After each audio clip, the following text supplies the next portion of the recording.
ஓம் சாய்ராம். என் அன்பு செல்லமே, என்னுடைய அழகான தங்கமே, ஒரு விஷயத்தை நீ செய்து விட்டாய் என்றால் அவ்வளவுதான். அதுவும் உனக்கு பிடித்த விஷயமாக இருக்கட்டும் என்று வைத்துக்கொள்ளேன். அது உனக்கு பிடித்த விஷயமாக இருக்கிறது ஒன்று, அதை நீ செய்து விட்டாய் என்றால் மற்றவர்கள் உன்னை ஒதுக்கி வைத்து விடுவார்கள். மற்றவர்கள் உன்னிடம் பேச மாட்டார்கள். உன்னை எப்ப பார்த்தாலும் திட்டுவார்கள். எப்ப பார்த்தாலும் ஒரு மிகப்பெரிய ஒரு தவறு செய்து விட்டு வந்தது போலவே பேசுவார்கள்.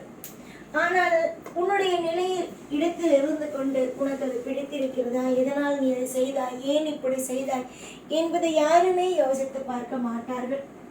இதுதான் ஒவ்வொருவருடைய குணங்கள். அதுவே சிலர் எப்படி யோசிப்பார்கள் என்றால், அந்த பெண் ஏன் இப்படி செய்தார் என்று தெரியவில்லை, எதற்கு செய்தார் என்று தெரியவில்லை என்று பேசுவார்கள். சிலர் ஒதுக்கியே வைப்பார்கள். இதுதான் இங்கு இருக்கோ விஷயமே. அதே போலத்தான் உன்னுடைய வாழ்க்கை உனக்கு பிடித்த காரியமாக நீ செய்வதனால் மற்றவர்கள் என்ன சொல்கிறார்கள், இவள் எப்பொழுதுமே அவளை நினைத்து, அவளுடைய வாழ்க்கையை அவளை நினைத்தே எப்பொழுது முடிவை எடுக்கிறார், மற்றவர்களை யோசித்து கூட பார்ப்பது இல்லை. எப்ப பார்த்தாலும் ஏதாவது ஒரு விஷயத்தை அவளுக்காக செய்து கொண்டு அவளுக்காக ஒவ்வொரு விஷயத்தையும் அனுபவித்துக் கொண்டே இருக்கிறார். என்னதான் வாழ்க்கையில் இப்படியெல்லாம் இவள் செய்கிறாளோ என்பதை பேசுவார்கள். உனக்கு ஒரு விஷயம் பிடிக்கிறது, அதை செய்கிறாய் என்றால் விட்டு விட்டு அவரவர்கள் வேலையை பார்க்க வேண்டும். குடும்பத்தில் இருப்பவர்கள் எல்லா விஷயத்தையும் பார்த்துக் கொள்வார்கள். ஆனால் இங்குதான் அப்படி யாருமே இல்லையே. எல்லாருடைய குடும்பத்திலேயும் எல்லாரும் புகுந்து ஒரு பெண்ணோ யாரோ ஒரு ஆணோ யாராக வேண்டுமானாலும் இருக்கட்டும், தவறு செய்தால் 1008 விஷயங்களை பேச வந்து விடுவார்கள். என்னுடைய குடும்பமாக இருந்தால் நான் இப்படி செய்வேன், என்னுடைய குடும்பமாக இருந்தால் அப்படி செய்வேன், என்னுடைய பிள்ளைகள் அப்படி இல்லை, என்னுடைய பிள்ளைகள் இப்படி 1000 விதமான விஷயங்களை பேசி அவர்களுடைய பக்கத்தில் இருக்கும் நியாயங்களையும் அவர்கள் பக்கத்தில் இருக்கும் விஷயங்களையும் உன் மீது திணிப்பார்கள். அதனால் யார் யாரை எந்தெந்த விஷயத்திற்குள் வைத்துக் கொள்ள வேண்டும், யார் யாரை எப்பொழுதும் எல்லா விஷயத்திலேயும் சேர்த்து கொள்ள வேண்டும் என்பதையே தீர்மானமாக வைத்துக்கொள். எல்லோரையும் எல்லா விஷயத்திலேயும் சேர்த்து கொண்டு எல்லாரையும் எல்லா விஷயத்திலேயும் அபிப்பிராயத்தை கேட்டுக்கொண்டு எல்லாரையும் எப்பொழுதும் வாழ்க்கையில் இதை செய்யுங்கள், அதை செய்யுங்கள், அப்படி செய்யுங்கள், இப்படி செய்யுங்கள் என்று சொல்லிக்கொண்டு இருக்காது. உன்னுடைய வாழ்க்கையில் எது நல்லது, எது கெட்டது, எந்த விஷயம் செய்ய வேண்டும், எந்த விஷயம் செய்யக்கூடாது என்று எல்லாமும் தெரியும். அதனால் உன்னுடைய வாழ்க்கையில் எல்லா பொழுதிலும் நான் இருப்பேன்.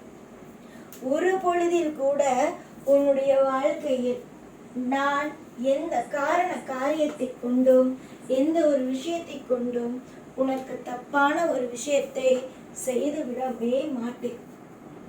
புரிந்ததா? எந்த ஒரு தப்பான விஷயமும் உன்னுடைய வாழ்க்கையில் எதுவும் எப்பொழுதும் நடந்து விடாது. ஏற்கனவே நீ பட்ட அனைத்து விதமான கஷ்டங்களும் நஷ்டங்களும் எனக்கு தெரியும். எதுவாக இருந்தாலும் நான் உன்னுடைய வாழ்க்கையில் ஒவ்வொரு விஷயத்தையும் பார்த்து பார்த்து பார்த்து செய்து வைத்துக்கொண்டு உனக்காக ஒவ்வொன்றையும் அற்புதமாக நடத்தி வைத்துக் கொண்டுதான் இருக்கிறேனே தவிர வாழ்க்கையில் எதுவும் தப்பாக நடக்காது. இதெல்லாம் வெறும் பாடங்கள் மட்டும்தான். யார் யாரை புரிந்து கொள்ள வேண்டும், யார் யாரை புரிந்து கொள்ள கூடாது என்பதை நீ தெரிந்து கொள்ள வேண்டும் என்பதற்காக மட்டும்தான். முதலில் எல்லோரையும் புரிந்து கொள். அவரவர்கள் எப்படியெல்லாம் நடந்து கொள்கிறார்கள். நம்முடைய வாழ்க்கையில் ஒரு தவறு செய்து விட்டீர்கள் என்பதற்காக யாரெல்லாம் உன்னை ஒரு பொது இடத்தில் நிற்க வைத்து குற்றங்களாகவே பேசுகிறார்கள் என்பது அனைத்தையும் நீ தெரிந்து கொள், புரிந்து கொள்.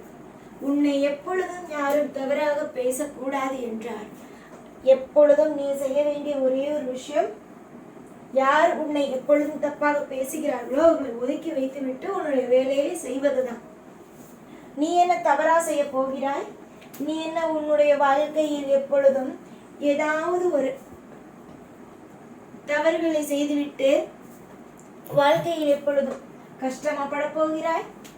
நீ தவறு செய்தால் இந்த சாயே உன்னோடு இருக்க மாட்டேன். புரிந்ததா? அப்படி இருக்கும் பொழுது இந்த சாய் உன்னோடு இருக்கிறேன் என்றார். நீ நல்ல பிள்ளை, காலமும் சூழ்நிலையும் உன்னை இப்படி செய்ய வைக்கிறது.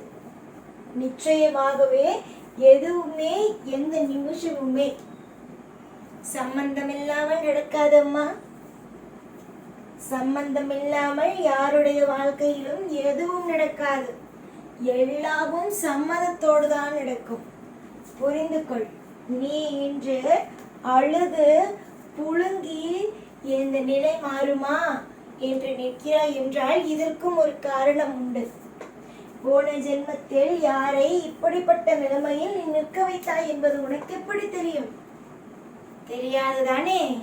அதனால் உன்னுடைய வாழ்க்கையில் நீ ஒன்றே ஒன்று தெரிந்து கொள். இந்த கடினமான சூழ்நிலைகள், இந்த கடினமான காலகட்டங்கள் கூடிய விரைவிலேயே மாறி உனக்கு பிடித்தது போலவே அமைந்து உன் வாழ்க்கையில் பிரம்மாண்டத்தையே உனக்கு தரும். இன்று கசப்பான விஷயங்களை நீ சந்தித்து வாழ்க்கையில் மிகப்பெரிய அளவில் கஷ்டத்தை அனுபவிக்கிறாய். இந்த கஷ்டமான சூழ்நிலைகள் கூடிய விரைவிலேயே வாழ்க்கையில் அடுத்தடுத்து என்று இன்பத்தின் பாதைக்கு அழைத்து செல்லும். இன்பம் மட்டுமே என்றுமே உன்னோடே இருக்கும். பல வலி, வேதனை, பலவிதமான காயங்கள் எல்லாவற்றையும் அனுபவித்த நீ சந்தோஷம் என்ற ஒன்றையும் கூடிய விரைவிலேயே அனுபவிப்பாய் என்பது பொய்யல்ல, உண்மையானதே. பல பேருக்கு நீ உதாரணமாக வாழ்வாய். பல பேர் எப்படி உன்னுடைய வாழ்க்கை இப்படிதான் இருக்கும் அப்படிதான் இருக்கும் என்று அவரவர்கள் என்னென்னமோ தீர்மானித்து வைத்து கொள்கிறார்கள் அல்லவா? அவர்களுடைய வாழ்க்கையில் தீர்மானிப்பது அவரவர்கள் தீர்மானித்து கொள்கிறார்கள். ஆனால் என்னை பொறுத்தவரைக்கும் இங்கு நான் தீர்மானித்தது மட்டும்தான் நடக்கும். நானோ சரியாக தீர்மானித்து விட்டேன் உன்னுடைய வாழ்க்கையில் என்னென்ன நடக்க வேண்டும் என்பதை. நிச்சயமாக உனக்கு பிடித்தது போலவே அமைத்து தருவேன். நிறைய யோசனைகள், நிறைய விதமான காயங்கள், நிறைய விதமான வலி வேதனைகளோடு இருக்கிறாய். இந்த வலி வேதனை, இந்த துக்கங்கள் அனைத்தும் உன்னை விட்டு நிச்சயமாகவே போய் நிச்சயமாகவே உனக்கு தேவையான அதிசயங்களும் அற்புதங்களையும் இந்த சாயோ செய்து வைப்பேன். சாயை நம்பி வந்த யாராக இருந்தாலும் கவலைப்படக்கூடாது. எல்லா நிலைமையிலேயும் அற்புதத்தை செய்து வைப்பேன் என்று நம்ப வேண்டும். நம்புங்கள், நல்லதே நடக்கும். எப்பொழுதும் எல்லா நாளும் உங்கள் கூடவே இருந்து உங்களை ஒவ்வொரு பொழுதும் அழகாக உங்களை வாழ வைத்து அழகு பார்ப்பேன். இந்த சாய்நான். ஓம் சாய்ராம்.